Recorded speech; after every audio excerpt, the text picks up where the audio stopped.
Welcome everybody to my next session of my financial option theory with Mathematica track.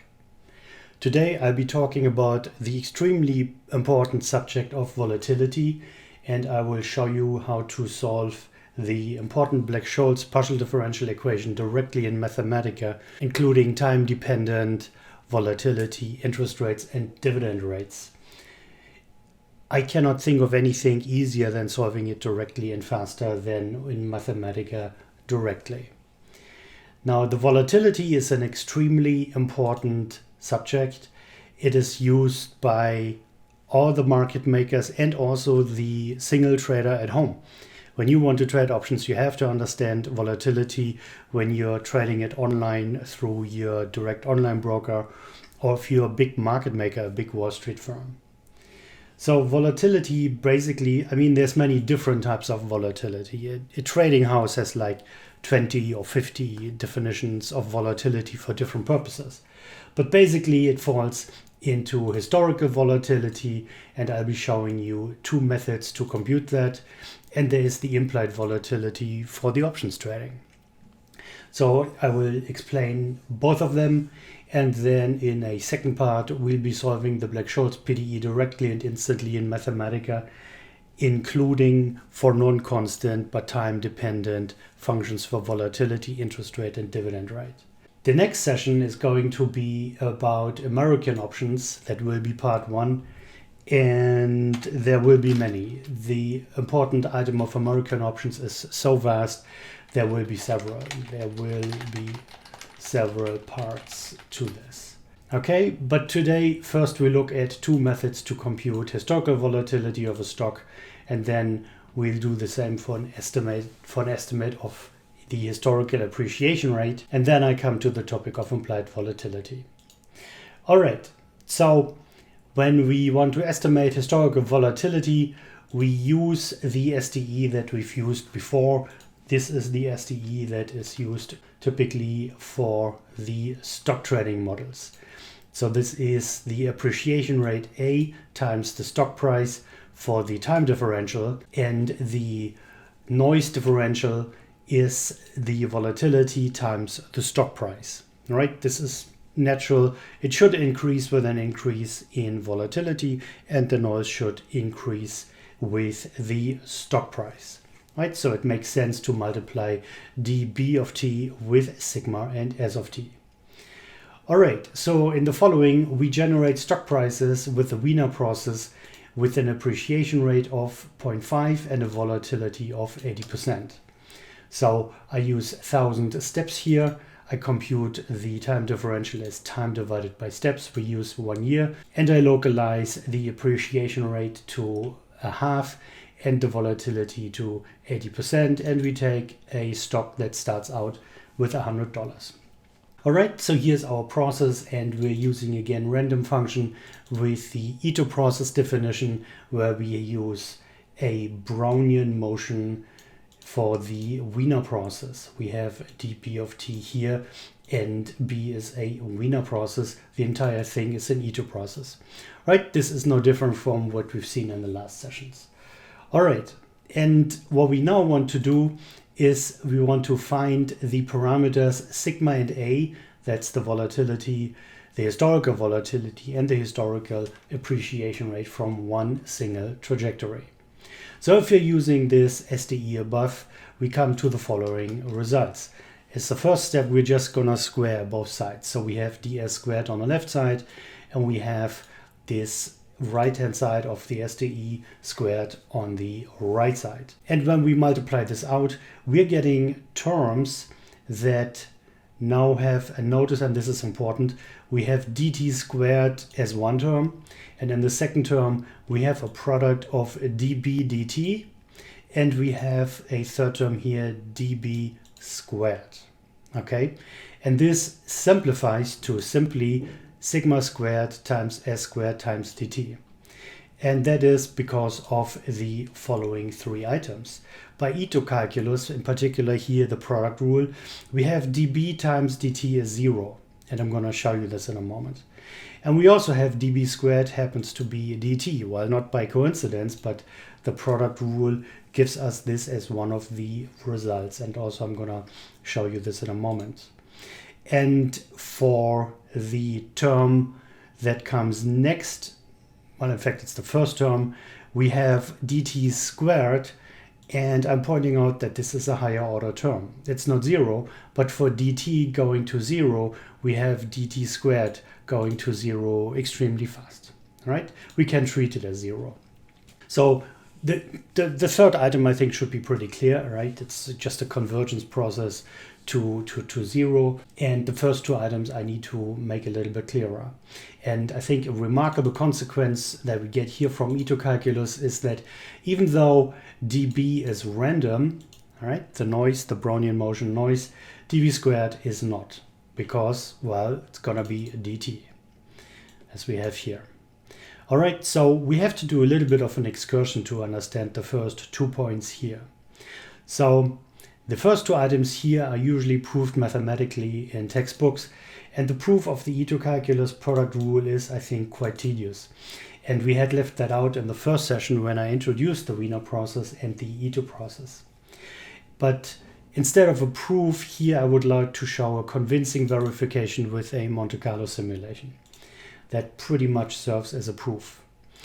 And next, I want to point out that there is a faster and easier way to generate the random walks and the stochastic processes that we're using here than to use the Wiener and Ito, the Wiener process and the Ito calculus inside of Mathematica's random function.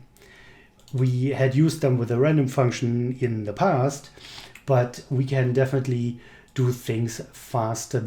All this mechanism here with the random function and the definition of the Ito process, all this takes a little bit of time. So we can definitely do this a little bit easier and faster. It's also going to be a little bit more flexible. So we can simply focus on the important fact that we simply want a Wiener process. Then we don't even need to make this a special case of the Ito processes. And the Wiener process simply means that we're using an accumulation of the geometric Brownian samples that are distributed with n normally distributed with a mean of 0 and a standard deviation of square root of t, right? This is the definition of the Wiener process. It's no different from the Wiener process. But this accumulation of the samples can simply be done with an expression that is like, take the current sum that you have and you add the next sample from your list, and now repeat this, right? As you're adding it to the current accumulation, then you take this as the new incoming number, you take the next number from the list and you repeat, right? You nest this and keep going. This is a very simple process. This is how you accumulate the values of a list, right? You take the first two together and then you add the third, and the new sum you add the fourth, you take the new sum at the fifth, and so forth. And this is much more flexible. The following method works for all SDE definitions. We don't have to satisfy all the Wiener and Ito stuff that we use with a random function. So we use the function fold list in Mathematica. It's an absolute gem in my personal opinion. I use fold list quite a lot. So let me explain this. So we choose 1 year for the time horizon. We are using 200 items as the count. We compute dt again as the time over the count. And next we generate those 200 random samples from a Wiener process. And I'm pointing out again, this is just the normal distribution with mean 0 and standard deviation square root of t. This is exactly the definition of the Wiener process. So here we now have 200 random samples in dB. And next use Mathematica's function fold list, and we will accumulate them by this. We start at 0 in time and 0 in space, and we want pairs that consist of the point in time and the value that is corresponding to that point in time. So we start with 0, 0 as an initial value, and in the following we use the hash. This is pure function notation, the shortcut of the pure function in Mathematica. And the hash, or hash 1, that's the same, right? You can leave out the 1. And that really means the result of the last operation. And hash 2 takes the next element in the provided list from a pure function. Okay, so with dt plus hash of part 1, then it always takes the first element that's indicated by part 1 of the last computed element, and that is the accumulated time so far, and it adds dt. Thus, this basically functions as a time accumulator, right? We always take the last sum and we're adding the next dt. And in principle, we could leave this out in our foiled list accumulator, because with the time stepping of dt, we get equidistant points. It's always the same distance. dt, 2dt, 3dt, 4dt, it's always the same distance. Thus, we could, in theory, compute it separately and make it a column or a row afterwards. But if we don't have equidistant time stepping, then that wouldn't work. And I think it's easier to just use the general form here, so you're getting familiar with this list structure here inside the foiled list. And then you're ready to use this in the future, even in those cases where we don't have equidistant time stepping. So in the second element, we are now having the second part. So this is hash 1 of 2. Right? This is again a part 2 notation, plus we're now adding hash 2. And this takes the next element from the provided list. That's what we get in the second list element. We have that here. Hash part 2 plus hash 2. And this takes the next from the list, which are the Brownian motion samples. And that means we are now accumulating the dp values. And that's really all we need to generate a Wiener process. It's actually fairly simple, right? We just have the Brownian motion values and we accumulate them. We just have to think about how it is constructed and don't need all this machinery for the SDE computation. So now let's just use foiled list. And the first list element here is the time accumulation. And the second element of this list is the accumulation of the values. And when we do this, then we're getting this list of these 200 samples. And you see that we're going from 0 in steps of 1 over 200 all the way up to 1 year. You see that here in the lower right corner. And we have now accumulated all these Brownian motion values. And we can see that easily with the list plot, right? The result is a Wiener process, and the accumulation is according to those random samples. The result is no different from using the random function. It's a little bit simpler and faster, and in the future going to be more flexible. So to prove the first item, we don't just want to accumulate the dB values. That would make it a simple Wiener process. We want to accumulate them after they were multiplied with dt, because we want to show that dB times dt is 0. So we simply multiply hash 2 with dt before we're adding it in the foiled list. Right? You see that here, dt times hash 2. And the result that we get is now stored in dt dB list. And when we plot this, we basically get 0. If you look closely, you can see that this basically wiggles around 0. All right. If we were to leave out dt here, then we would just get our random walk Wiener process. But we don't, right? We multiply it with dt, and that forces it down to 0. And for the second item above, we prove our point by comparing the function with t, right? That is basically the integral over the dt's. So when we're integrating this, then we're getting a result that should resemble t, because dt is what we multiply with dB and then get the t as an integral. So what we need to do here is we want to accumulate the square of these list elements and then compare it with the function t, right? Because it's the integral over dt. So when we do this, and I'm using 10,000 samples here, we have to use a little bit more samples for this one. Then we get an accumulation that basically resembles t. And here as well, if we leave out the square, then we're getting just our random walk back, right? You see this here. But we want to show that dB squared is t. That dB squared is dt. So we square it and are getting t as the integral. All right. Okay. So We are now at the end of this this excursion that I wanted to show you, that we have these two properties from the Ito calculus. So we can conclude that when we are squaring both sides of the SDE, we are really getting a much simpler form, that is sigma squared times s squared dt. All the other terms disappear.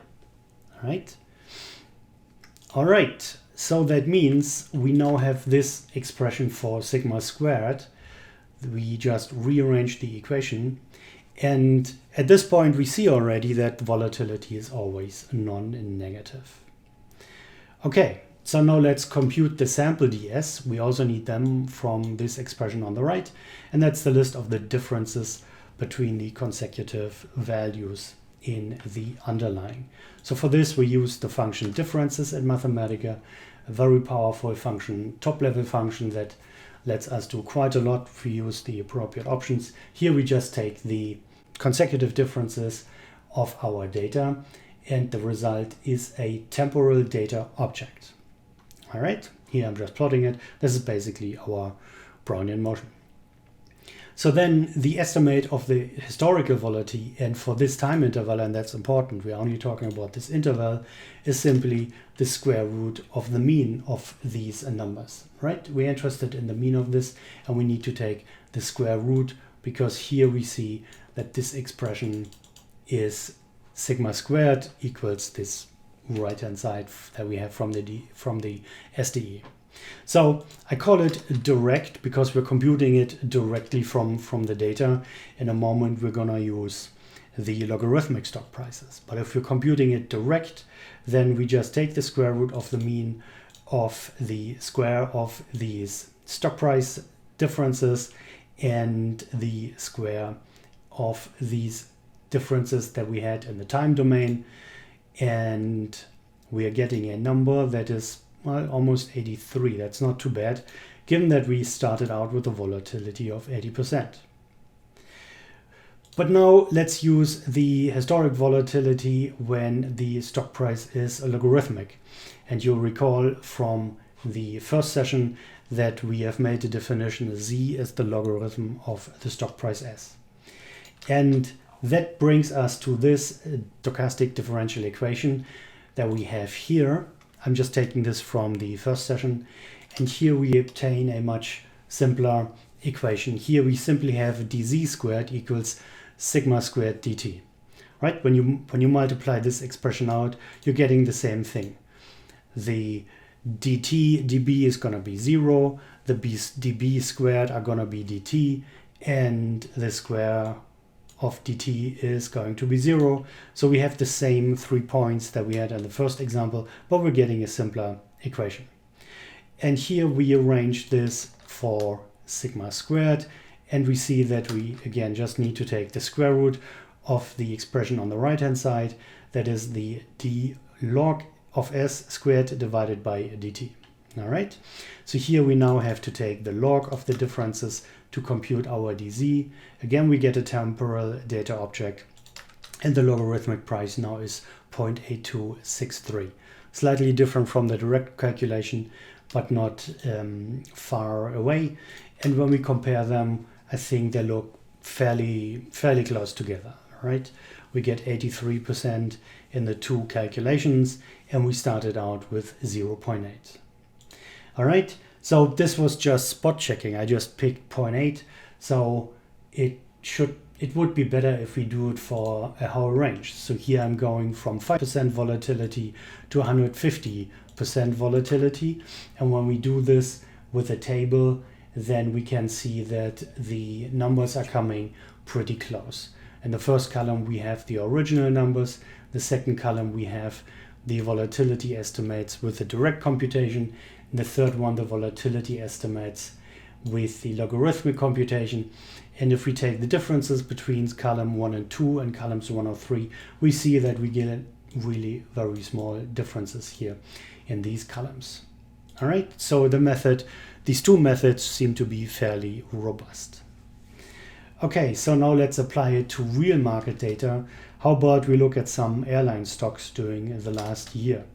So we retrieve the data with the built-in function financial data. And then let's do a dateless plot of these airline stocks. And we can see the behavior of these stocks in the past 1 year period. And you can see that Corona really gave most of them quite a beating. We can also see that UPS did actually fairly well, right? You see that the blue curve here is always wiggling around $100, but it looks like UPS really didn't have the highest volatility here. All right, so let's make a mental note of it. And when we display them as a table, again with both computation methods, the direct method and the logarithmic method, then we get this table here, and we can see that we have small absolute differences between these two computation methods. All right, you see UPS here, fairly low volatility, 35%. We see that here in the last row. Okay. So I want to give a footnote. We can even compute the volatility for a single day. And that shows that it is really not essential that volatility remain constant over a long period of time. You could take a much shorter time period, right, like 1 day. But it is important that you have plenty of samples. So you could, for example, look at the 1 day historical volatility of a stock. And that is a quite meaningful number. Just make sure that you don't have just 1 or 2 observations. Ideally, you would have the observation at least every hour, or really better every 10 minutes or every minute, right? Ideally, you would have something like minute by minute price data for the day, because then you have plenty of observations. You have 60 observations per hour. So you really get a lot of data, and the time stepping DT should be fairly small. Right? Because that is an error. We are assuming that DT goes to 0. So make sure you have plenty of samples. But if you do, then the time frame really doesn't have to be a long time frame. Just make sure then that you use the correct time frame, not 1 year when you want to compute something like daily volatility. Okay, so this is, however, unfortunately not the case for estimating the appreciation rate. Here things are a bit simpler or a bit more complicated. Take your pick. It comes to the same result because we're getting a simpler formula, and that's good and bad at the same time. The formula is rather crude. It's simpler, so that's the good thing, but it is also rather crude because we're basically just taking an interval average, and that is always problematic. We're losing the information of what happened inside. So again, we take the logarithmic stock price, z equals log of z. Z equals the log of s, and we start with this same SDE that we had before. And you remember from the first session that we are abbreviating the term a minus sigma squared over 2 with theta, right? We need to have a shortcut here in a moment. So this is the appreciation rate a minus sigma squared over 2. And with this, we simply get this SDE when we substitute this in. You see our theta expression here. This really is just a minus sigma squared over 2. And when we use this, we have no choice but to take the average of the interval as a best guess. We have no choice but to take the z of the end of the 1 year period, say now, for example. Capital T could be right now, minus z at the beginning of the look-back period, and then divided by the length of the time interval, and we call that theta estimate. So now, when we have this, then together with this substitution that we made, we are getting a zt minus z of 0 over t. And that means our estimate for the appreciation rate is now sigma squared over 2 plus this fraction here, log of s at the time t, like now, minus log of s at the beginning over 2, and we have to add sigma squared 2. So this is our estimate for the appreciation rate, right? We call it AEST. So if we now apply this to the airlines, then again, we have to compute the volatility first from the data. We do this here. I store them away in D1 and in D2. And then we can compute these appreciation rates for these airlines. And look, quite surprising that UPS was the only one that didn't get a negative result.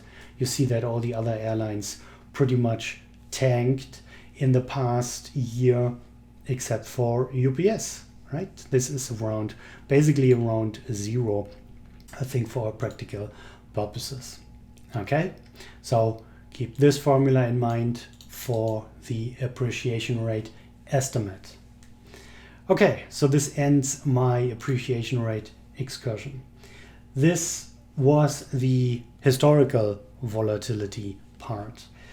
For the option trader, the implied volatility is much more important.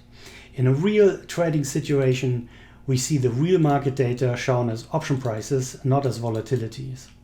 Right? That means we have to back out the volatilities that are used by the market aggregation if we want to use them for our own trading. And in the past, we always used volatility rates and dividend rates as input parameters, and stock price and time to expiration were variables. And when we have an explicit formula available, like a European Black-Scholes formula, then there is really no practical difference between parameters and variables.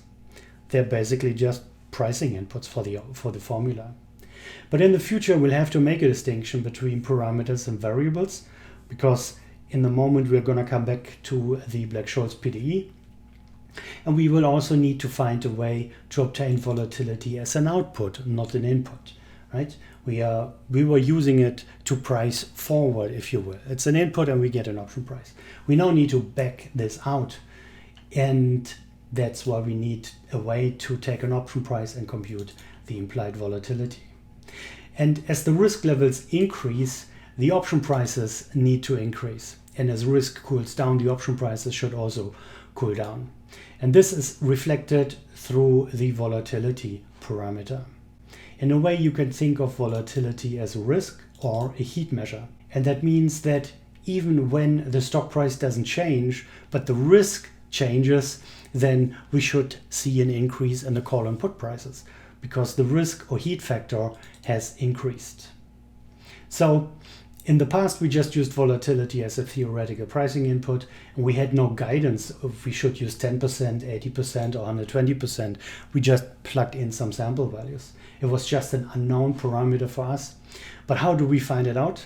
So we have to find a way to set our option pricing formula equal to the market price and back out the volatility. And this needs to happen for every strike, as every strike will have a different volatility. Right? They trade separately. So if the instruments trade separately, then how can we expect that they all have the same volatility? So the volatilities of the different strikes are still in a certain relationship, and we'll see in a moment why this is important and why it's necessary. But they're not completely and totally independent, but they are still different. They are non-constant, but still in a certain relationship. So every strike must have and does have its own volatility.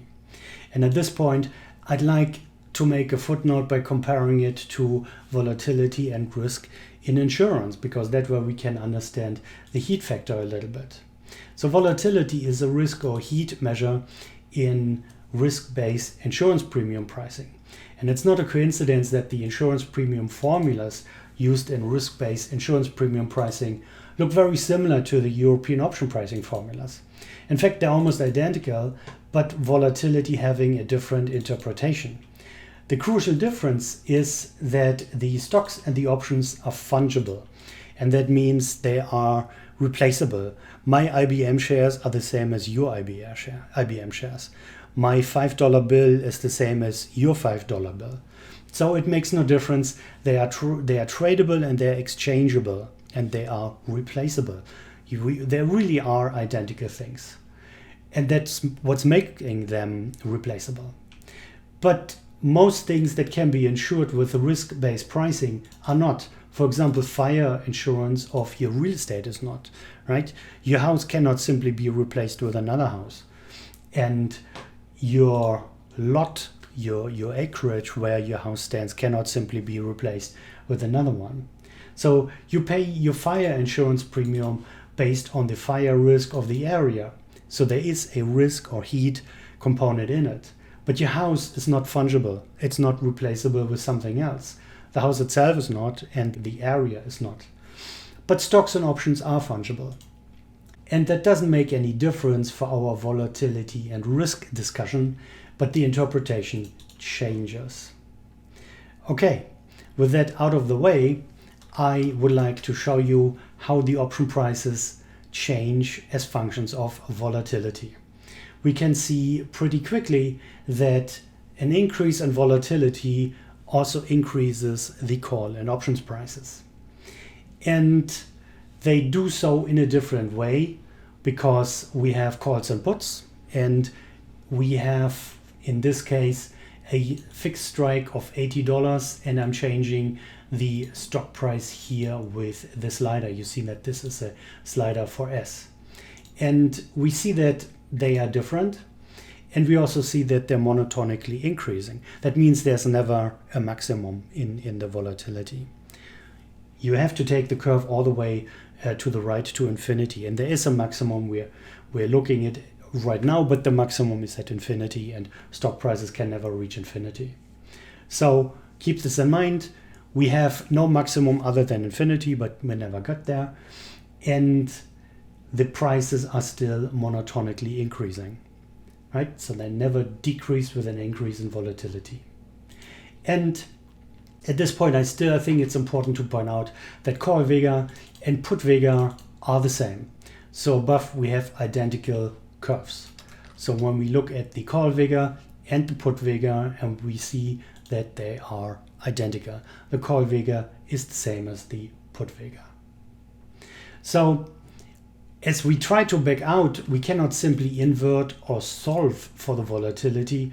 We need a root finder in order to determine the volatility at which the computed option price attains a certain value, and that is the value of the actual market price. And we look at an inversion-based approach a little bit later. So we really need to use a find root here in order to back out the volatility price, the volatility.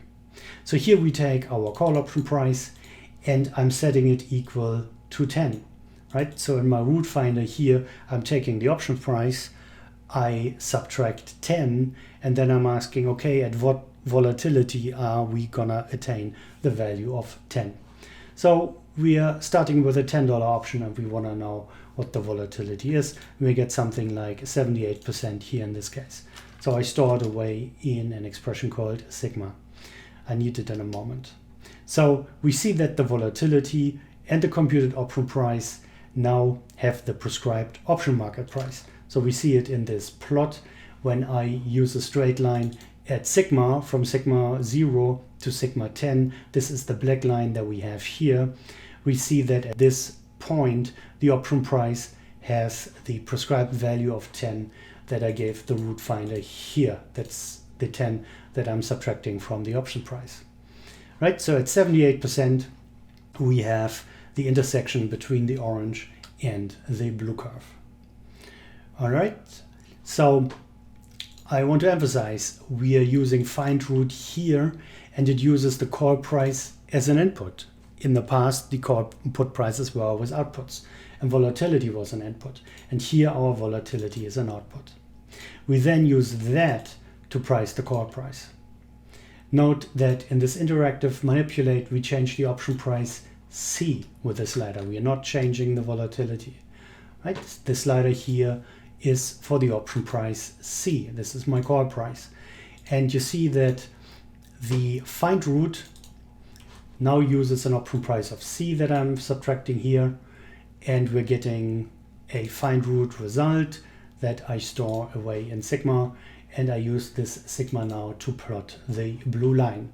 Right? So as I change the option price, that means I change the level of the orange curve. That's the call price that we're using, and the find root finds me exactly the point where the blue curve now intersects the orange level. Okay, so the find root, however, implements a whole algorithm, and usually this is done with the Newton method, or this is done with an interval bisection. So it's a top level function for us that Mathematica has built in, but it does take time to compute. It is really based on an internal convergence process. Another way to obtain implied vols is to simply pre-compute them and save them in memory. And this is what we're going to do next.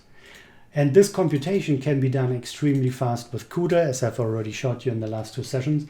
And I want to point out that today's memory is really cheap. The CPU memory and the host memory, as well as CUDA memory. And memory lookups are faster than the computations. And I think that's what's making it quite useful to pre-compute values.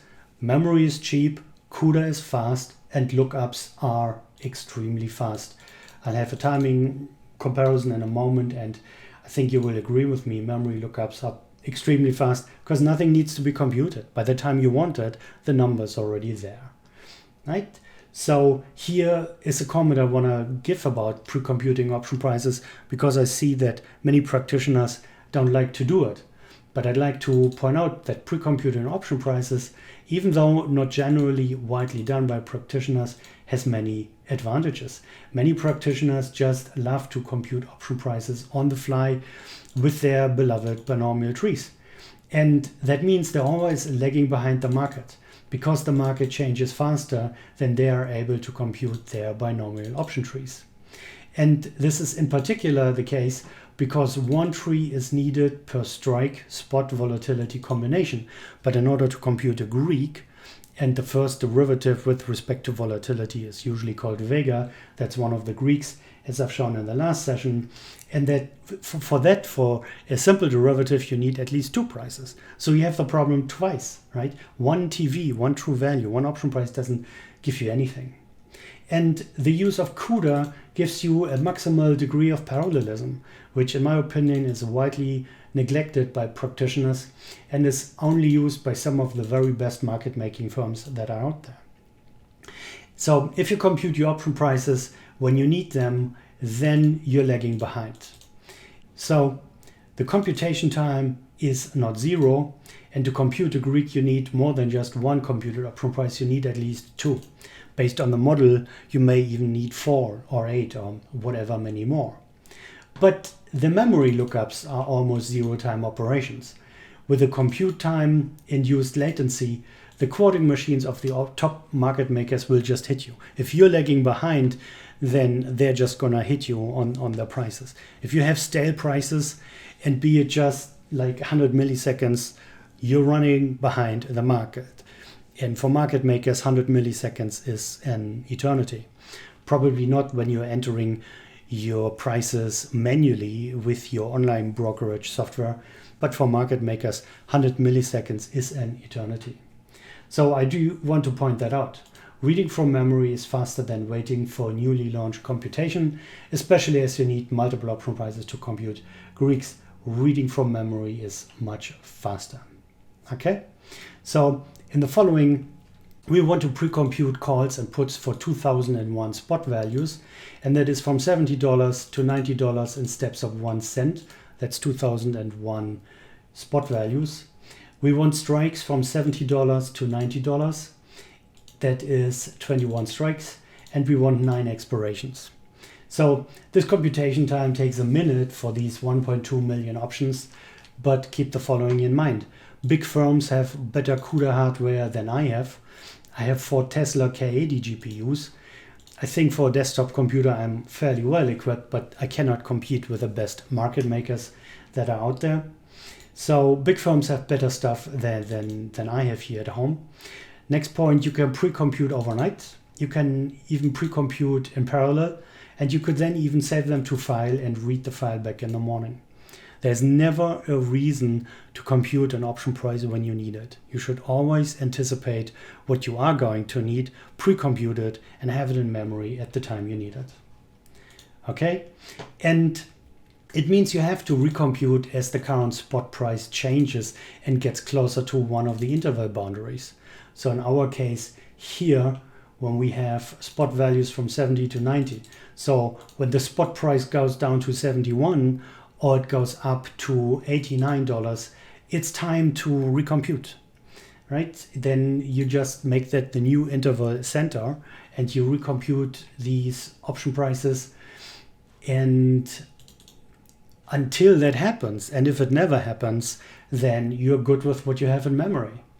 But it can move to one of the boundaries, and then you can retrigger an appropriate computation.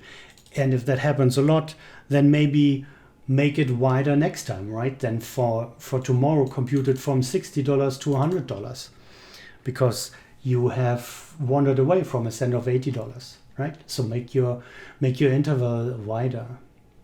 So this method will definitely not work in a crash, but in a crash nobody trades immediately, right? There's plenty of time to recompute and everything. And even the market makers are exempt from their quoting requirements after a crash. If you really have a crash in a stock or in the entire market, then you're not quoting immediately anyway, right? There's plenty of time to reorganize, reset. You have to reorganize after a crash. So even the market makers are exempt from their quoting requirements. So there's plenty of time to just recompute. And this takes about a minute here. All right, so let's do it. We load the CUDA package. And I always use my 5th GPU simply because it's the coolest. Could quickly show you that when we look at these temperatures, the coolest that I have is my device 4 here, and that is now 30 degrees Celsius. And that's the only reason why I always use that one.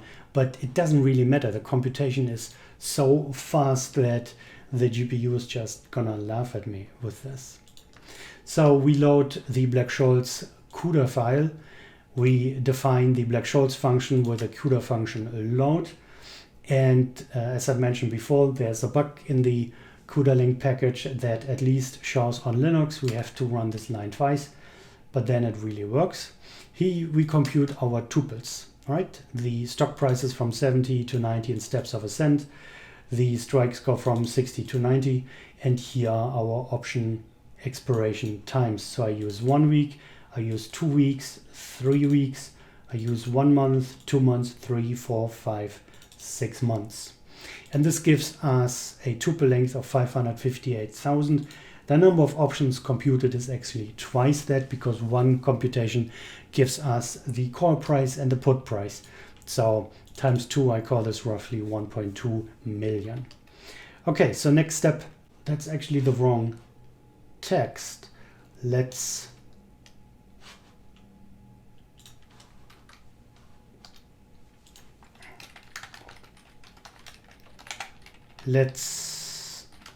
allocate the GPU memory. All right, so we do that here with the CUDA memory allocate. We want double precision, and we need a size of num, and we need it twice. We need it for the calls and the puts.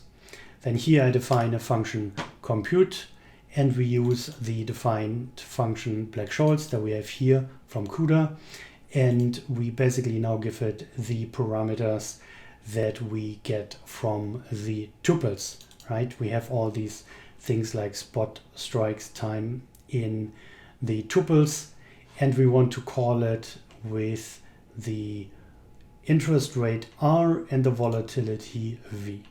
So with that, we are ready to compute it.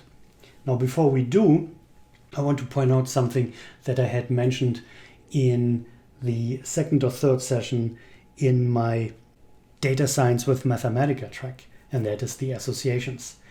This line of code where I assign to volatility of a V, if we do it like this, then it would create lists. The beauty of associations is that I can simply declare my symbol to be the empty association, and now volatility is an association. We know that the system recognizes volatility as an association. The head of volatility is association.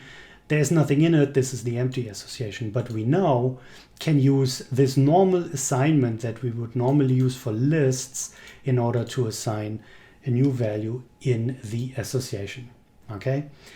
I suggest you download this file from my server and play with it and run this one without this assignment to the empty association, and you will see it will work just the same way, except no volatility of V is a list structure, if we assign to it the empty association, we're getting volatility treated as an association. So I want to point this out here, that this line above makes all the difference. If you leave it out, it will still work, but it's not an association. All right. So I personally don't see any immediate advantage of using an association here other than faster lookups. The associations are really trimmed for maximum performance in Mathematica. Okay, so now let's compute it. We are using 5% interest rates, and I'm going from 10% to 120% in the volatility in steps of 1%. This should really cover a wide range. If a stock volatility is 10%, that's fairly low. And if a stock volatility is 120%, that's fairly high. I've seen stock volatilities higher and lower than that, but it's rare. And you can make it bigger, right? You can compute from 1% to 150%. It definitely happens, but it's not in the 99% that these volatilities usually are. Okay, so while this computes about a minute, I continue. We now have all our data in volatility. So in the next step, we can unload the GPU memory again, right? We do that with CUDA memory unload, so we can trigger this already. I do point out that it doesn't actually take effect until the memory is written to again. So at this point, the memory is not actually removed. So I show you this with the visualization of my 5 GPUs. You can see that here we still have 0.1 gigabytes in memory on GPU 5. So it's still there, even though we've just used the command to unload the memory, but it is now marked as overwritable. It's not actually removed, but it really is the same thing as overwritable, right? It's like memory that you have on disk drive, right? The drive space. When you delete a file, it's not actually removed and overwritten with empty. It is simply marked as overwritable, because for all practical purposes, if the memory is overwritable, then we can treat it as empty. Okay, so that's why these 0.1 gigabytes were still there.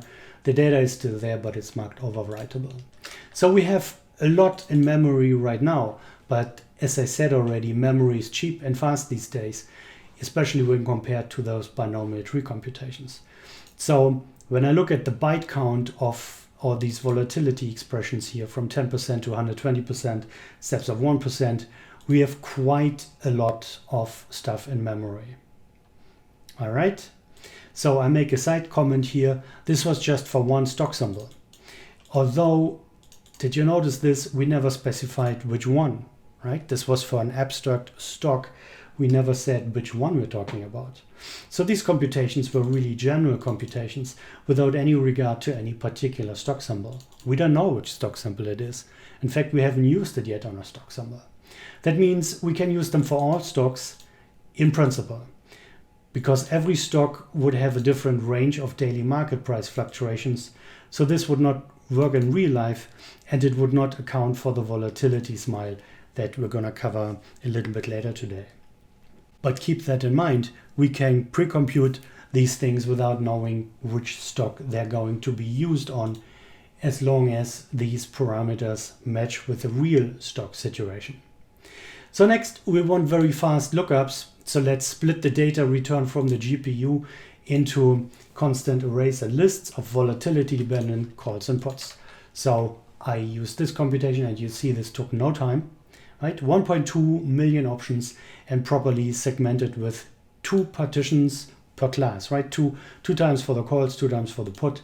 It took no time, and we now have call data that is volatility dependent and put data that is volatility dependent. And we now are able to use very fast lookups. And I still define another convenience lookup function.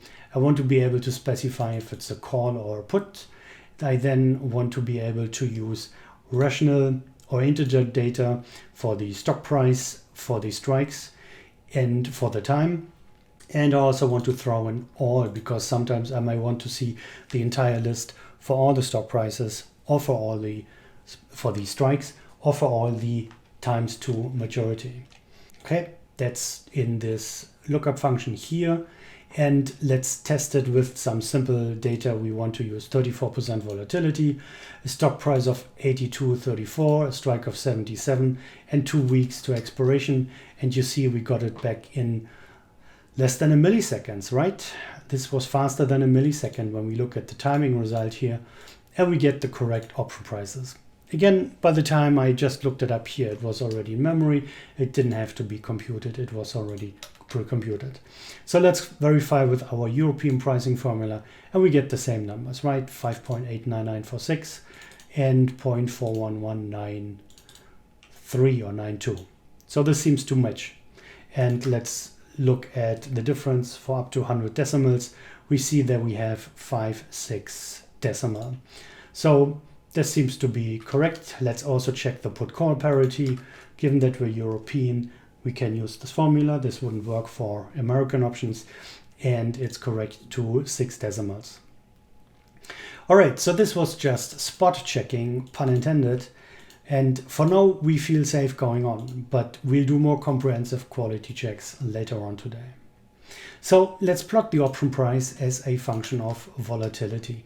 And when we do that, we get shapes that are similar to what we had seen before. We get these hockey stick-like functions and now have them as call price as a function of volatility and put price as a function of volatility. All right. So now this approach that we're pre-computing for given volatilities and 1% spacing gives us a little bit of a problem, but we can easily solve that. We have only 0.01 spacing in the volatility. But for our info lookups, we would need much tighter spacing, and we have to understand that we don't have node points where we may want to look up an option price. We really need the opposite here. We really need the inverse function of what we just created, right? We may not have something for an $8 option, right? We may not have a node point there.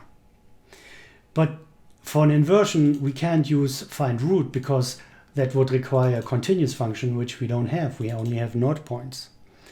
And for, say, $8 and an $8 call, we may not have computed for volatility that would attain a value of $8. Right? So we need kind of the opposite. So we see, for example, the option prices, the call prices for the example above, except I have the volatility variable. And we see, for example, that for an $8 call price, we don't have anything, right? Here we have 7.96 and here we have 8.01. We have nothing for an $8 call. So what we do here is we simply inverse the first and second coordinates, right? You see that here that I put #2 first and #1 in the second spot. If we do that, then we have somewhat inverted that function, except we're still talking about node points. It's still a matter of node points. So that still doesn't give us a smooth function. It's still a list of node points. But in Mathematica, we have a very powerful weapon against that.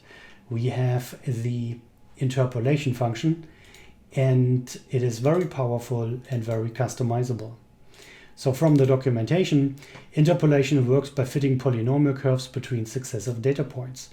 Well, bingo, that's exactly what we need. More precisely, the default options in interpolation give you almost a cubic spline, right? So that's a third order fitting polynomial. And the default interpolation order is 3, so we don't have to specify that.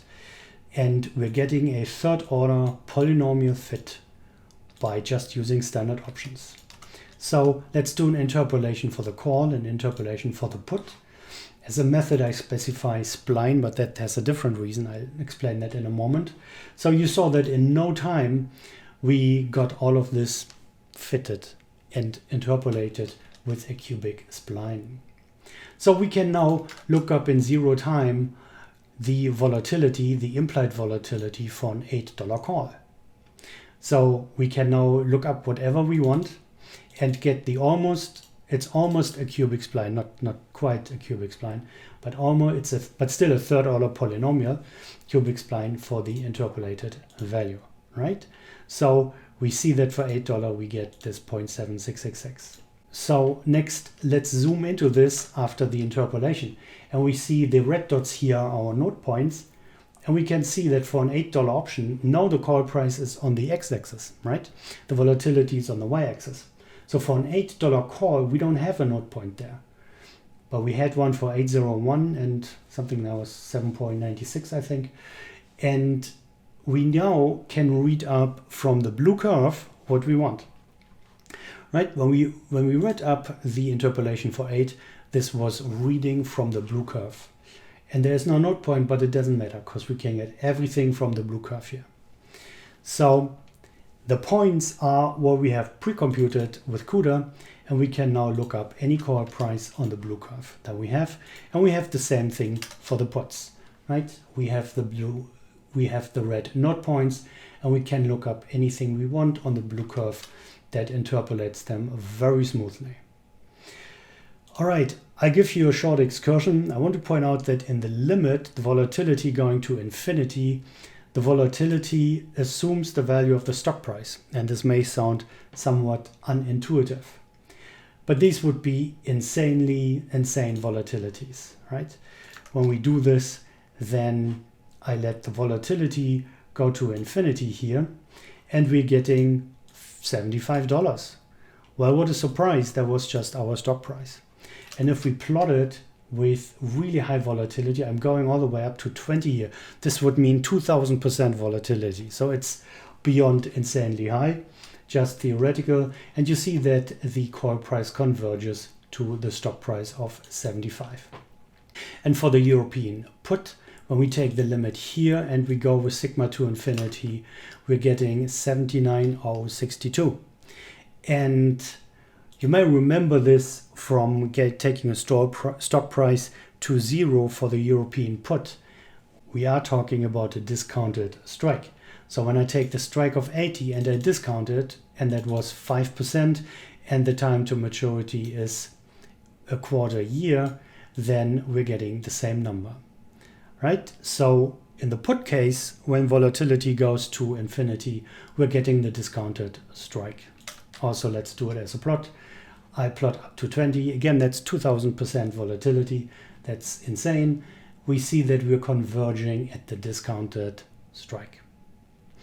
And the reason for that is further explained on this page on quant.stackexchange. I'm not going to go into it. It is a little bit tedious, but please read it. Make sure you only read the second answer. The comments to the question are wrong and the first answer is wrong. Look only at the second answer, that explains it extremely well. All right, and that brings me off at the end of the excursion about volatility goes to infinity. And that also brings me at the end of the introduction of the implied volatility. We're now going to use the volatility in 2 dimensions, that is stock price and time. And a great way to do that is to solve the PDE directly. So Mathematica provides excellent functions for the solution of differential equations, and that includes the partial differential equations, the PDEs, and we use the functions NDSolve and NDSolve values for that. We can compute the call and put prices directly as solutions of the BS-PDE. All right, so let's recall our famous Black-Scholes PDE. We have that here along with our terminal conditions. These are the terminal conditions for the calls and the puts. So we are now ready to define the PDE system for the calls and puts. So for the calls, we need the following 4 equations. We need the process equation, and then we need the temporal condition, and then we need 2 spatial conditions, right? It's a 2-dimensional problem, time and space, so we need 4 equations. The process equation, and then 1 in time and 2 in space. So for the temporal condition, it's an initial value problem after all. We define that for the upper limit on time and any stock price, we just take the payout profile. This is just the terminal conditions that we have here, right? The one for the call. And for the call, it is max of 0 and S minus K. That's what we have here. That's true for any stock price and for the upper time limit that we have.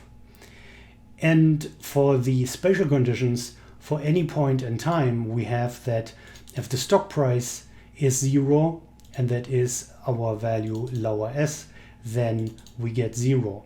And for the upper S, we have upper S minus K, right? This is just how we would define our call system.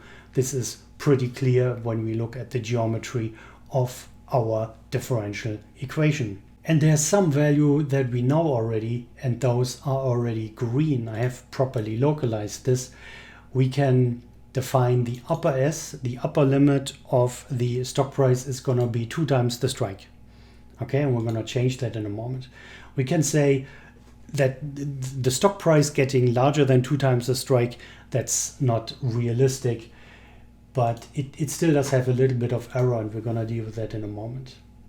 We also want to define a grid because NDSolve allows us to use user-defined coordinates in the grid, and that is very flexible because we know that our payout profile has a kink at the strike. And whenever we have a kink in the payout profile or any other condition in the PDE solver, we can get errors. It would be better to make them in a way that we have a dense gridding around the strike. So we're going from the strike -1 to the strike +1 in steps of a fifth, right? That's like 20 cents. And we bring that together with a range from 0 to the upper limit in steps of 2. Okay, I'm going to show you grid in a moment. For now, between $1 below the strike and $1 above the strike, we want to have a very dense grid. That's why we're going in steps of 20 cents. All others, that's fairly smooth there, so we can go in steps of 2 cents. All right, so then we just need to complete the definition. We're interested in V. That's the next parameter that we need to tell NDSolve. That's what it should compute for. And our time variable goes from our lower t to the upper t, and S from the lower value of S to the upper value of S. All right, and we want to use the method of lines. That is really the most powerful PDE method in NDSolve. And we use a special discretization where we use our own grid. Okay, so let's define this. For the put, it's basically the same, except we now need to use the put payout profile, and we have to use the discounted strike, right? For the American option, this would be K. For the European option, it is K times the discount factor. Everything else is the same. So now we have defined our call solver with NDSolve and our put solver. And let's just test it on a few numbers. We pick a strike of 77 that we had before, an upper limit to the time to expiration of 1 year, and volatility of 34% as we had before. And let's plot our volatility, which we now can allow to be 2-dimensional. This is important, right? We use one value here, a constant number, but it's really possible to use time and spot for the volatility. And we're going to use that in a moment. For now, just a constant number. So we use 5% again for the interest rate. We plot it, it's just a constant number, a straight line. We use no dividend rate for this example. And I want to show you the gridding. You can see that I use $2 gridding outside of the strike area. When I use K-1 to K+1, we go in steps of 20 cents. So you see that around the strike, and the strike is 80, we are really not making much progress when you plot it with the K, with the strike on the independent axis. We see that we have a straight line outside of this $2 area here, where we're going with a very dense grid.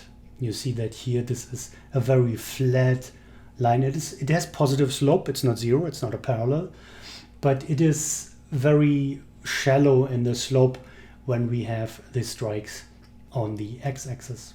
right? So this shows you how dense the grid is around the strike from k-1 to k+1.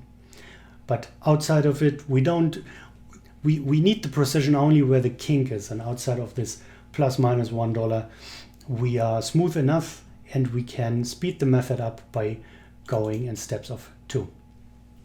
Okay, so now let's compute it, and you see that it happened pretty much instantly, right? We needed 103 milliseconds for the calls and 61 for the puts. I think this is incredibly fast for these two-dimensional solvers in the PDE. So recall our previous values that we had for the call and the put. It's the same example that we had with the CUDA computed prices. You probably remember them. And now let's look them up from the PDE computed values, right? So this was V, we solved for V. So we have to subtract the time to maturity from the upper limit. That was 1 year, right? Keep in mind we have terminal conditions, but the Black-Scholes PDE is a backwards parabolic PDE. It's not it's not a forward equation like the heat equation. Black-Scholes is backwards parabolic. So we have to subtract the time from the upper limit, and there was 1 year. And the stock price, again, these two here are variables, right? That's why we have them here as arguments to V. These are not parameters, these are variables. And we get, well, pretty much the same prices. And let's check the differences. So when we look at the numeric differences here, we get a difference that has, well, 6 zeros, five or six zeros in the first decimals. Okay, so fairly good, I think. So, but this was just spot checking. So if we want to take the whole spot and time intervals, then let's look at the min-max of the differences and the maximum absolute difference. And we see that we have a maximum absolute error of 1 cent for the entire surface, for the entire option surface. And let's do the same for the puts. Let's again compute the min-max of the differences and the maximum absolute value. And we see that things are a little bit better here. Okay, so this is because we used 2k as the upper limit. So now I'm going back, and instead of 2k, how about we use 5k, right? We use 5k here, and in that case we have to go in steps of 1. And there's a reason for this. We do want a node point on this kink point that we have in the payout profile. We don't want to have like 50 cents below, 50 cents above, and then a straight line through them. This would not capture the kink. So we need an odd number of points here. And that's why it's important that here I go in steps of 1. Okay, so if we go up to 5k, then the upper error should wash out. The lower limit is still 0, but it's important that we get out with the upper limit minus k, because technically that's not true, right? The upper limit is not upper as minus k. There's time value. Even a deep in the money option still has a very small time value, but we cannot ignore it. Upper s minus k would just be payout profile. So we'd be ignoring the time value. That's why it's important to push this error out as far as we can. 5k, you could do a 10k, 20k, 50k, 100k, but then you have to compute so many points that you're slowing down the method again. So you have to make a balance here between precision and computation time. So let's compute this with 5k and $1 in the spacing here, and we will recompute. And you see that it took a little bit longer here to compute, and we can still do this comparison now, and we should have lower errors. Remember, this was 1 cent here, and we now have a lower error, right? And if we were to go far further out than just 5k, then we would get this error down to 0, but we would be computing way too many node points than we would actually need. Okay, so with that said, let me set that back so that I'm consistent with the puts. Let's make it 2k and spacing of 2 for speed reasons. Let's recompute compute and let's now visualize this. So we can verify this with a plot, and I put verify in quotes. But you see that we're getting the typical option surfaces that we know that we are familiar with. We have our call and our put option surfaces here, and you see that we have a node point exactly at this kink. We have a mesh line. The black mesh line goes exactly into that point here. Okay, so I like the contour plot. I'm a big fan of the contour plot because it really shows us the geometry on the surface itself. So this will take a little bit, but after a while we can get a fairly nice contour plot here for our option surfaces. And I'm sure you will agree with me that we're getting a rather meaningful color profile that tells us how these surfaces move. I feel of this like almost like a movement, and we can see how these lines are getting denser around the kink and the lines are getting further spread apart away from it. Okay, so this tells us a little bit, it gives us another perspective on what the surface looks like. I think sometimes a contour plot says more than a three-dimensional plot. Okay, so we want to store away these values for later. So now I save them in C1 and P1. I will use that later. So the next point that I have to make, we didn't just have any interest in solving the PDE only for constant volatilities, rates and dividend rates. And now we can use the PDE to compute solutions for non-constant volatility, interest rates and div rates. Remember, volatility is a function of time and space, and interest rate is a function of time. And so is dividend rate in principle. In theory, even dividend rate is not constant, but changing over time. In fact, we can even allow the dividend rate to be a function of time and space as well. I'm not doing that here. Okay, so next we model the typical volatility smile. So the very short version of the smile is out of the money puts are seen as riskier, because if the stock price crashes and the puts start to pull, then the seller has a very large loss. So he has a much higher risk with the out of the money puts than with at the money or in the money puts. So the put call parity then ensures that the call volatilities have to increase as well. The PC parity keeps the call and put prices somewhat in check. So as the puts can be recreated with calls and shares and vice versa, the calls can be recreated with puts and shares as well. So the call and put volatilities can differ, but not in a wild manner. They're not completely independent. They can differ a little bit, but not in a crazy way. So the out of the money put volatilities also increase the in the money, that should be in the money call volatilities. So recall the put call parity, and you remember last time I said call minus put equals stock price minus discounted strike. So we have that here in this equation. So the right hand side has nothing to do with volatility, right? We have S, we have K, we have R, we have T and T. There could also be a dividend rate that would also be on the right hand side. Nothing of this has anything to do with volatility. There's just stock price, strike, time to expiration, interest rates. They don't need volatility. But then as volatility changes, we have a constant number on the right hand side. So if the put volatility increases, how can the associated call volatility not increase? How can we have an increase in put volatility and here then put price with a constant right hand side, and then this wouldn't increase the call price? That wouldn't work, right? So an increase in the out of the money put volatility goes hand in hand with an increase in the money call volatility. So there's a longer version, a longer discussion. I call it the longer version and excursion on this.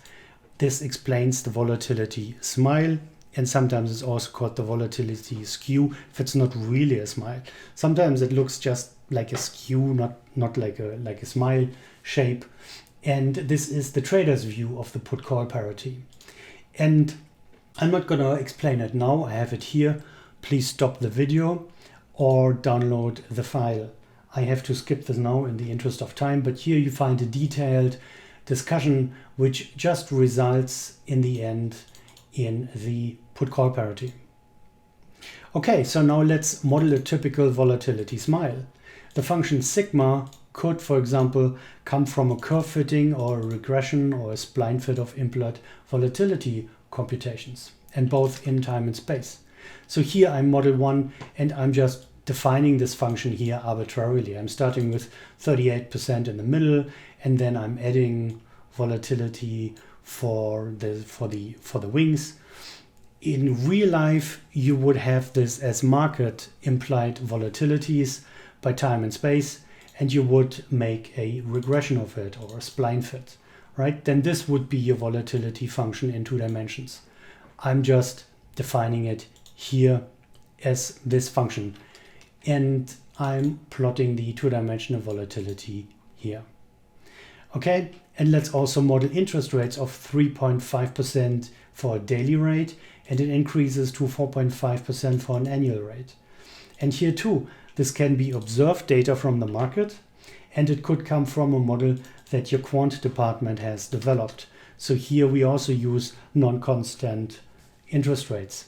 We start with 3.5%, and after 1 year we want it at 4.5%. And also let's model a time-dependent dividend rate. We say 1% that increases to 2% in 1 year. Same here, use real data to do a regression or a spline fit. What is a split fit? How about a spline fit? Or use data from a model that your quant group has developed. And it's realistic, perhaps a company has promised to aim for a 2% dividend yield in 1 year, right? Maybe they have 1% now, but they want to be at 2% in 1 year from now, and you believe they're telling the truth. So we have now defined sigma in 2 dimensions. We have interest rate in 1 dimension and dividend yield in 1 dimension. So now we are ready to compute this. And again, it takes a little bit longer, but it's really not the end of the world. This was 219 milliseconds for the call, and it was 178 milliseconds for the puts. So let's plot it. And we probably can't really see this here in the surface. Let's store it away in C2 and P2, but make a difference plot. And I think the difference plot now tells us that we're getting a difference in these 2 functions, right? We had them with constant parameters first, that was C1 and P1, and we now use time and space dependent vol and time dependent interest rates and dividend rates that is stored in C2 and P2. If I now plot the difference as a 3D plot, we can see that they really change. Not a lot, but a little bit. We can see here like 40 cents in the call and up to $2 in the put. So we clearly don't have a zero flat surface. We clearly have curvature in these surfaces here. So that proves that we're getting different results. So next, I want to point out that the integration process is a smoothing operation. And we have to produce some seriously wacky inputs in order to get some wavy outputs.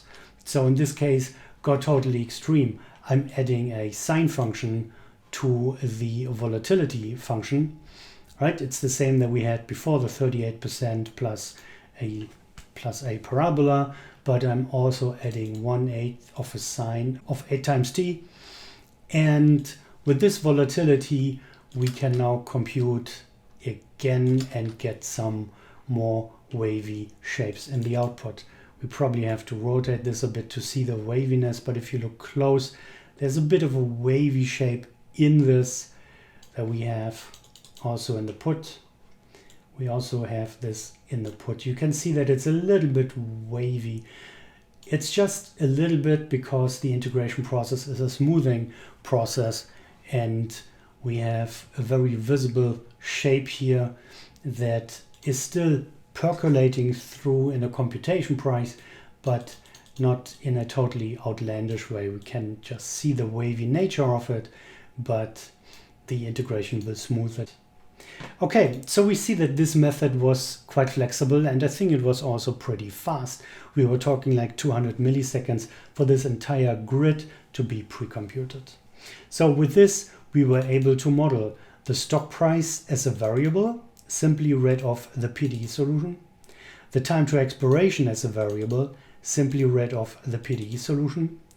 We have used time and space dependent volatility surfaces as a parameter, and we have used time dependent interest rate as a parameter, and we have used time and space dependent dividend rates as a parameter. Okay, keep in mind the first two are variables, the last three are parameters, but no longer constant, right? We are time and in one case even time and space dependent. So I think this is extremely powerful.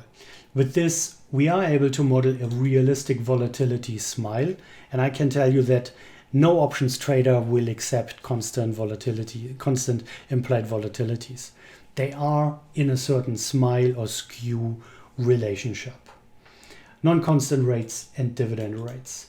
And we can read off our call and put prices directly from the PDE solution for any stock price and for any time to expiration in a pre-computed manner, right? This was pre-computed. The entire service was pre-computed. And this covers the typical needs. The stock price is ticking live, and we don't have to recompute anything. We just read it off the solution. Just read the new call and put prices from the PDE solutions. And usually we'll have more than one expiration. Usually we'll have more than one expiration in our portfolio.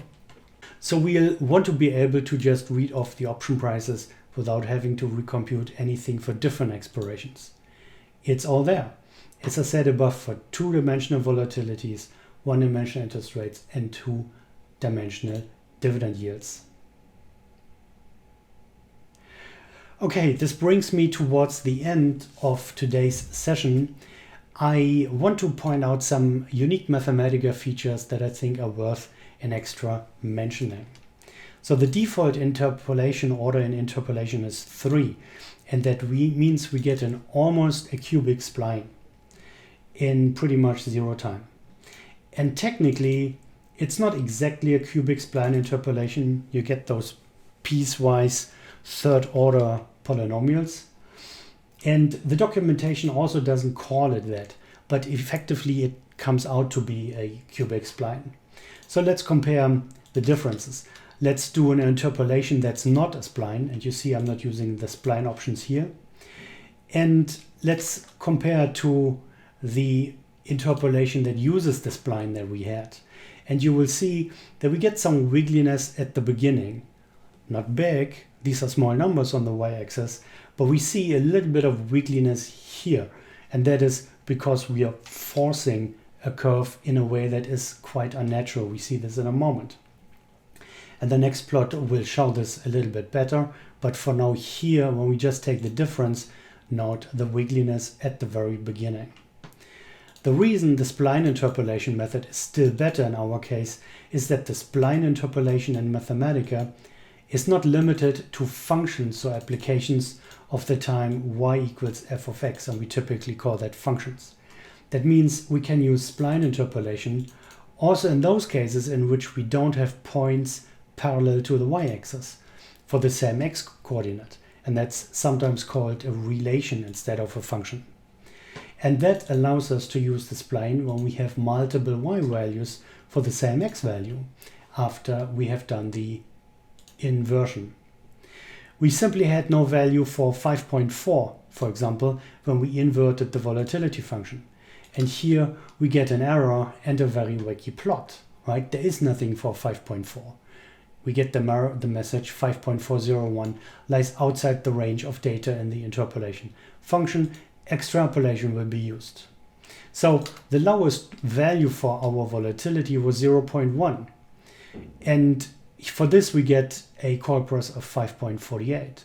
So for 5.4 we don't have anything. So we can't simply invert the curve by reversing x and y coordinates and expect to be able to look up a volatility of 5.4. It was never there, and if it's not there, then the interpolation cannot use it. The spline version, however, has no problem giving us a near straight line. So look at the above and compare with this. You see that here we clearly don't have a function.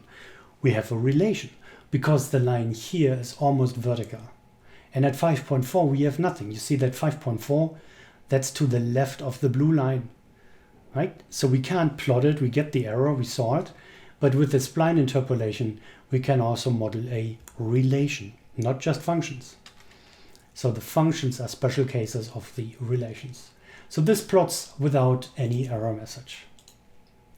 Okay, that's the only reason why in the above calculation I've used the spline as an extra option. You don't always need it, but when there's the danger that you're getting an inversion, use the spline version. Next, I want to point out that you should get familiar with fold and fold list, nest and nest list.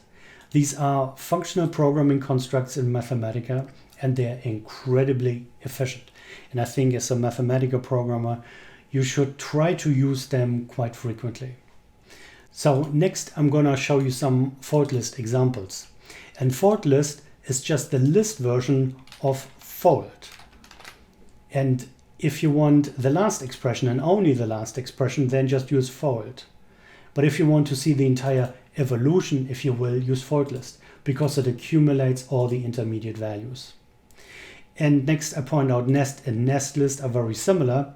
They're simpler versions of fold and fold list. So nest and nest list are special cases of fold and fold list. They don't have an accumulator list. They just nest. They just apply the operation again and again. But fold list also allows you folding with a list for the accumulation. So, two footnotes. I want to point out that all these four functions can be compiled. So this is important if you're after speed, and you should not be hesitant to use compilation on them. They work with compilation, and that's making these computations even faster. And the second footnote, they can be used also with pure functions, and you've seen that above. So I think these two things together make fold and fold list and nest list an extremely powerful combination. You can use pure functions. In fact, in many cases, you have to use pure functions. You can use lists, associations, and you can use compilation. So fold list and fold, nest list and nest are not in your way towards compilation. Okay, the next item, I want to show you some examples, and I oftentimes like to visualize nested expressions with my interactive expression tree visualizer that I have written in Java. And for more details and examples, see my session here on this YouTube. So this is from my data science with Mathematica track. And that's where I go more into detail on the Java part and the jailing part and explain this in more detail. Here I just want to use it. So here, without further explanation, I just skip the explanations. I just load jailing. I need to make these changes here. Again, that's explained in the other video. I need to set some command line options, install it, reinstall it, add my file to the class path, and then load it. So this will now give us a fold list example, and this comes up on the other screen, so I have to bring it here. So you can see that we are taking 1. We start with the 1 from this range of 8, and then we are taking the next element, and that's a 2. Right? So in the next we get 1, 2. And now we take that and make it the first element of the next list, and we're adding the 3. Now we take that list and we find it back as the first element in the next one, and we're adding the 4. And now this entire list here is the first list element in the next expression, and we're adding a 5, and so forth. So this goes on and on and on, and here we can expand this entire list 1 and 2, but this entire list expression here becomes the first element in the next one. You see here that this is a list of the 1 and 2, and we're adding the 3. So next, we are adding this expression that includes a list of 1, 2, and then the 3 as the first one. This is here, list of 1 and 2 and 3, and we're adding the 4. And we can now keep going with this. This is going to be a very long nested expression. And you see that this is really a collection of subtrees. This is a right-leaning tree because we are always adding in the left element and we are dragging this out to the right side of the expression tree. Right? So you see that everything here is a sub-expression from the previous tree. All right. So this is what we're getting with this fold list expression here. We're just folding list of a range of numbers. So this would allow us to model, for example, the factorial function. We start with an initial value of 1 and we just fold times over this range of numbers. And you can see here that we have the factorials. Also, this came up as an expression tree. And here we have that as an expression tree. This is not particularly interesting. We don't really have big nesting here, but we see them as this fold result as a tree from this fold result. Okay, so when we are using plus as the fold function, we start with an initial value of 0, then we're getting an accumulator. We're getting the same result that we would get with accumulate. So here as well, let's look at the tree visualizer. We start with 0 and 1, then we're adding b, and the next expression is ABCD, right? This is exactly the tree expression of our fold list expression. Next example, we are appending to an initial list. The initial value here is a one element list, right? It's just the list that consists of X, and ABCD are now the list that we are folding in. So we start with the list that just contains X, and then to the right we're adding A. And then in the next we're adding B. In the next we're adding C. Okay?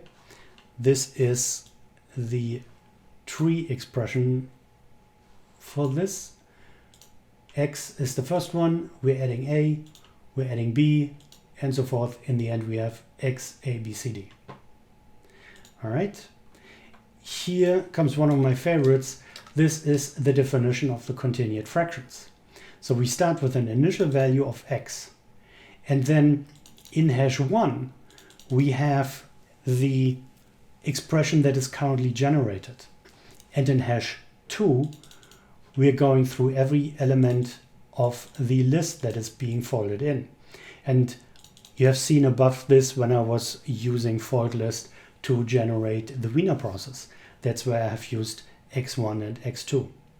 So we always take the current value that we have.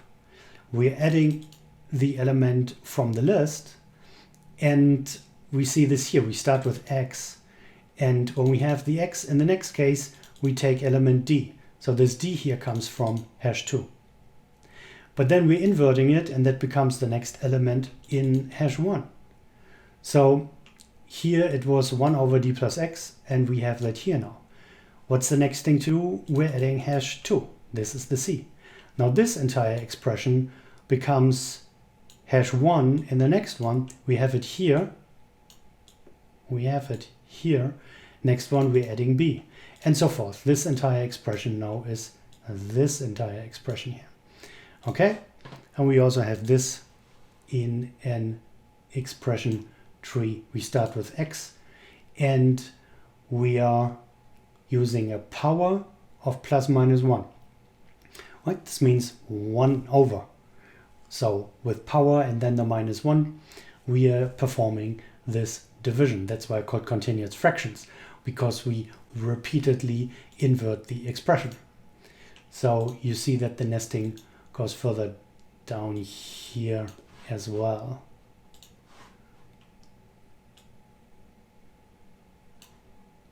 Till at the end we have this nested continued fraction with A, B being and C nodes here in this overall expression, and we're always dividing, which we see by seeing power minus 1, power minus 1, power minus 1. Right? So this is how we would define the continued fractions. very fast. So this is an extremely efficient way to define continued fractions with fault list. And again, if you just want the last number, you just use fold. Don't use fault list. If you use fold, it would just give you this last expression, right? If you don't need the entire history, then just use fold. Okay, so the next one is the recursive definition of the Horner form of a polynomial. So when we look at this, there shouldn't be a semicolon. When we look at this, we see that we start with 0, then we have an a. And we multiply a with x, and then we add a b. But then we take that expression, b plus ax, that's what we have here, and we now repeatedly do multiply with x and add the next one. Okay, take it, we have it here, and do again the next step. Multiply with x and add the next one from the list. Okay, so this is the Horner form of a polynomial, and we can also see this, I think, nicely in the expression tree viewer. We start with the 0 and a, and we have a times x, and we're adding b. Okay, this goes on. We have a times x adding b, but now we are multiplying with x. That's why it says times x here, and we're adding c, right? And then the last one as well. We see it also for the last, where we use d. We have the same thing here as well. A times x plus b. Next one, we multiply with x. That's why we have times x. Next one, we add c. That's why we have plus c. Next one, this whole tree here is multiplied with x. So times x here. And next one, we are adding d to this entire product. Okay? So this is super easily done with fault list. A simple and trivial example of this is to construct a number, right? Because in the 10-based system, we always have 10 times the expression that you have. You multiply it with 10, so it shifts it to the left and adds a 0, and you replace the 0 with the next digit from the list. So when we use this, we are constructing a number from a list. 4, 5, 1, 6, 7, 8. That's this as a number, as a decimal number. It's really just multiply with 10, shift to the left, replace the 0 with a new digit. Okay? And this would also allow us, for example, to generate a random walk. We just take a random integer, and with this one, with table -1 raised to this, we are just creating a random walk. We start at 0, the accumulator is plus, and our list is this table of 20 elements. So this would give us a random walk with always new random numbers that we're then accumulating. Okay, another way to use it would be to create a running total of the maximum. You see that we are monotonically increasing here, right? We never get a lower number. 0, 1, 3, 4. Every number is always larger than the left neighbor. But in the list that we use, that's not the case. The list is not monotonic. 1, 3, 1, 2, 4, 1, 5, 3. So this is not a monotonic list. But if we fold max over it and start with a 0 in the accumulator, we remove the duplicates, then we have a running maximizer, if you will.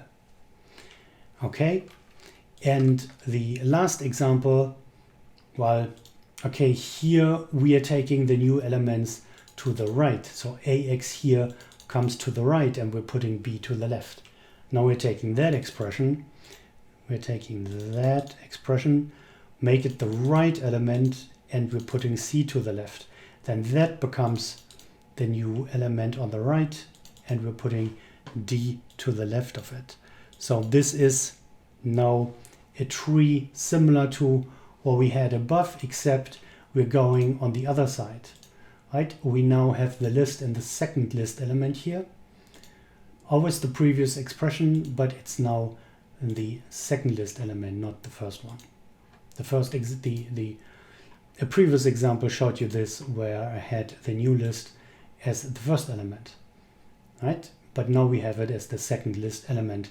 We can see that quite well here in these two types of visualization. Okay, so this brings me at the end of my presentation for today. My recommendation is get familiar with these concepts, and I'm looking forward to your comments below. Thank you. Bye-bye.